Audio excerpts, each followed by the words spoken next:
Hola a todos, bienvenidos a nuestro podcast donde hablamos y exploramos de aquellos que han vivido experiencias muy importantes en la historia de Chile.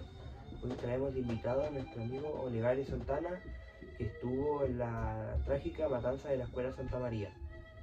Muchas gracias, Olegario, por estar aquí. El gusto es todo mío. Gracias por poder compartir mi historia con ustedes.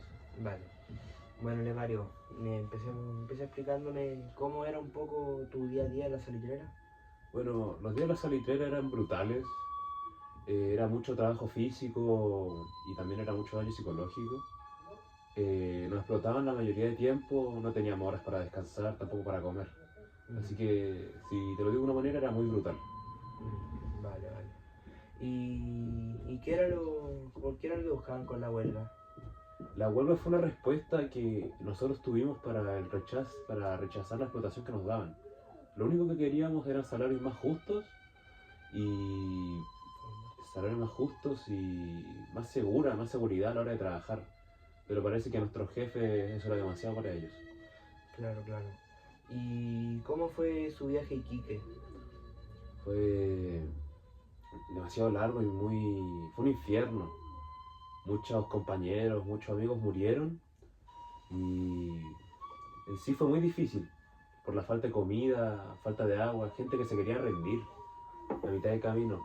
Pero por suerte logramos llegar. Algunos de nosotros, pero logramos llegar. ¿Y cómo era la vestimenta de los trabajadores de la salitrera? Bueno, la vestimenta de nosotros era estar lo más frescos posible la mayoría de tiempo. Mientras pudiéramos estar frescos, era lo más importante. Usábamos botas para cualquier tipo de situación. También siempre tratamos de andar sin polera, ¿ya? Siempre tratamos de estar lo más frescos posibles con los pantalones y con nuestras herramientas siempre a todos lados. Ya. ¿Y cómo era el estudio en la salitrera para los niños? Mira, en la salitrera era muy difícil estudiar y eran muy pocos los que tenían la suerte de estudiar. También las salas no ayudaban demasiado porque eran muy malas, eran muy chiquititas. Claro. ¿Y el recibimiento de los ciudadanos iquiqueños cuando llegaron a Iquique? Fue bastante lindo ver que apoyaban a la causa, ya que nos recibieron con aplausos y gritándonos cosas bonitas, con comida, con agua, que lo agradecemos demasiado hasta el día de hoy. Vale. ¿Y cómo los veían los dueños de la salitrera a ustedes? Bueno, sentíamos que nos veían como máquinas o como animales.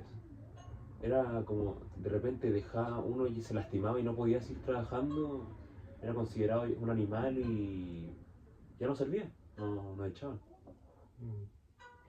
¿Y el comportamiento del ejército, de los militares hacia ustedes? Fue muy decepcionante saber que muchos compañeros, muchos amigos, muchas familias murieron por, por una causa que nunca se logró concretar, que nunca se logró concretar. Como te decía, los militares nos dieron falsas esperanzas de poder solucionar esta huelga, de que estábamos haciendo una huelga pacífica, solo queríamos que respetaran y que nos dieran más salario, más seguridad a la hora de trabajar, pero ellos tomaron eso y lo destruyeron completamente. Lo que viviste ese día fue terrible. ¿A ti cómo te afectó personalmente en la vida, Olegario? Dejó una grieta muy grande en mí. Yo tenía amigos, compañeros que murieron. Esto me dejó marcado y me va a dejar marcado para siempre, pero esto también me enseñó que nunca tenemos que dejar de esforzarnos en lograr lo que nos proponemos. Vale, muchas gracias, Olegario, por tu testimonio. Nos sirve de mucho para aprender y para entender cómo fue su situación en esa época. Te agradecemos mucho tu visita y tu presencia. Yo les doy las gracias por poder escuchar mi historia y para que mi historia no se quede en el olvido. Muchas gracias. Muchas gracias. Bueno, este fue el capítulo 6 de nuestro podcast. Espero que lo hayan disfrutado. Nos vemos